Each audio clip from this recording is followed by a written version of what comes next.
So, guys, I found 5 more of these 30th anniversary complete series sets.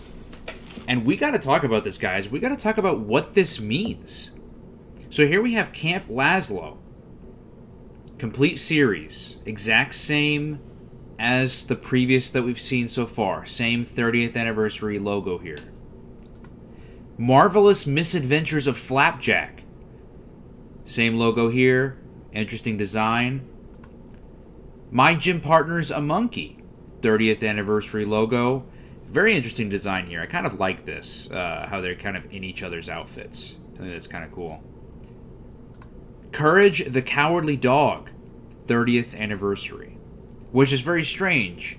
We have a complete series box set of Courage already, so I'm curious what this exactly is going to be. And secondly, Powerpuff Girls, the complete animated series. This needs to happen because I know there's people out there like, there already is a complete series box set. Yes, but it's out of print and it's crazy expensive. It's like $300 or $400.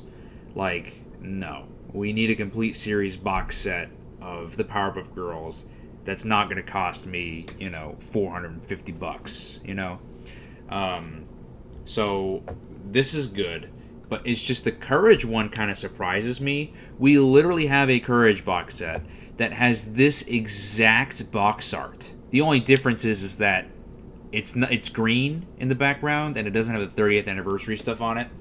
But it's this same Courage pose. So, like, are they just going to discontinue the other one? Is this one going to come out at a cheaper price? Because this says $40. I think the other one I remember seeing for like 20, 25, maybe 30. But yeah, guys, this is really interesting. Camp Lazlo, Marvelous Misadventures of Flapjack, My Gym Partner's a Monkey, Courage the Cowardly Dog, and Powerpuff Girls. So first I want to analyze the choices here. I find these choices, out of all the choices that they could have done, very interesting. Powerpuff Girls and Courage, I think, those were pretty, like, self-explanatory that those were probably coming. But Camp Lazlo, Marvelous Misadventures of Flapjack, and My Gym Partner's a Monkey. My Gym Partner's a Monkey especially. Now, here's the thing about this show. I love this show. I grew up in an era where My Gym Partner's a Monkey was like when I was still enjoying Cartoon Network, like really, really hardcore, like 2005, 2006, 2007. So this came out in like the perfect time for me. I loved this show. I thought the show was hilarious. I loved when this show was on. I loved watching the show. I haven't seen it very much recently, but I hope it still holds up. But every time I mention this show in friend circles, either people haven't heard of it, or it's usually like viewed as like one of those Cartoon Network shows that took place in an era in which the network was declining, which I disagree. But at the same time, like, it's still a good show. I don't understand why they just kind of categorize it as that. But I liked the show regardless. But that's why I think it's an interesting choice, that even though I like the show, I understand that it's not what many people view as, like, one of Cartoon Network's, like, legacy shows. So it's interesting that it's a part of this.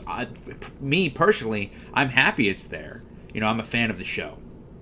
But given its overall fan reception, I'm surprised it's there, but happy it's there. I have a similar opinion when it comes to Marvelous Misadventures of Flapjack. This is a show that came out kind of like when both... This show came out when both viewers as well as the executives at the network, both the executives at Cartoon Network and both the viewers watching Cartoon Network were both like, what the hell is going on with Cartoon Network? The viewers were like, what the hell is going on? And the network was like, what the hell are we going to do with this?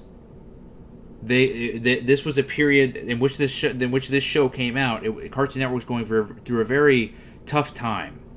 It was a very growth period for the network. They were undergoing new management.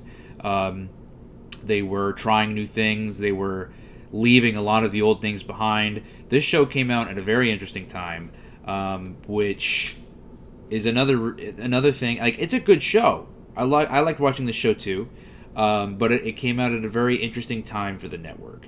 So that's another reason why I'm like, I don't consider it a legacy show. It's a good show. I don't know if I would consider it a Cartoon Network 30th legacy show. But anyways, did I even talk about Camp Lazlo? I don't even think I talked about Camp Lazlo. Camp Lazlo was a good choice. But again, it's like, when people talk, when I think of classic Cartoon Network, Camp Lazlo's not really the first that come to mind, even though it's a great show. It's created by Joe Murray, the guy who did Rocko's Modern Life, and you can actually see a lot of similarities in between the two shows. But it's definitely a show that's not one of the first that come to mind. So definitely interesting choice there. Powerpuff Girls, obviously, and Courage, obviously. But what do you guys think here? What are your guys' thoughts? And with these leaked, could there be even more? What's next? What have we not gotten? Could we see Life and Times of Juniper Lee? You know what's one I would like personally, but I really don't know if they would do? It would be Hi Hi Puffy Amiyumi. That's a show that's like, I still watch that show, and it's a great show. But I don't know about you guys, but it's a show I watch, and like, when you really try to wrap your mind around what the concept of the show is and who the show is about and its real life like counterparts, it kind of makes you look at it and think to yourself like, this is a Cartoon Network show. Like, it's like a cartoon, right? So it's like, yeah, if it's a Cartoon Network, and like, if you cut out all of the live action parts of the show, like the beginnings, it's like, yeah, I totally see this fitting in on Cartoon Network. But like, the fact that it's literally based off of a real band and two real women, it's like, it kind of makes you look at the show a little differently. But that would be a show I would love to see also.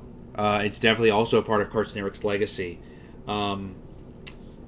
There's a lot of shows they could put here, because Cartoon Network has released quite a few shows, but there's some I know we'll never see. Problem Solvers, I highly doubt. Adventure Time they could do, but they do have a box set of Adventure Time out there, and I believe it's still in production. I saw it at Walmart the other day. Same with Samurai Jack, but Samurai Jack now, I believe, is the Adult Swim branding. I don't think Cartoon Network's going to try to take that over. I think Adult Swim has kind of that title over it now. Especially, it'd be difficult for Cartoon Network to do a complete series box set and put Cartoon Network's branding on it, while also including Season 5 that has much more adult elements in it, like blood and sexual implications, and it'd be hard for Cartoon Network to release a complete series of Samurai Jack with their logo on it and their advertising on it, which includes a 5th season that was produced by Adult Swim, which is still all part of the same parent company, but that would, you understand what I'm saying. It'd be a bit too much. But what do you guys think about this? Camp Lazlo, Marvelous Misadventures of Flapjack, My Gym Partner's a Monkey, Courage the Cowardly Dog, and the Powerpuff Girls, all getting the 30th anniversary branding. Now, we still don't know if this means DVDs, but it seems likely, right? Because there are DVDs coming of Foster's Home for Imaginary Friends and Ed, Edd n Eddy, which are using this exact branding. So why would they not, right? But you know how Cartoon Network is. They're inconsistent as all hell. But who knows, guys? Hopefully this means good things. But let me know what you guys think, and we'll talk about this in the comments.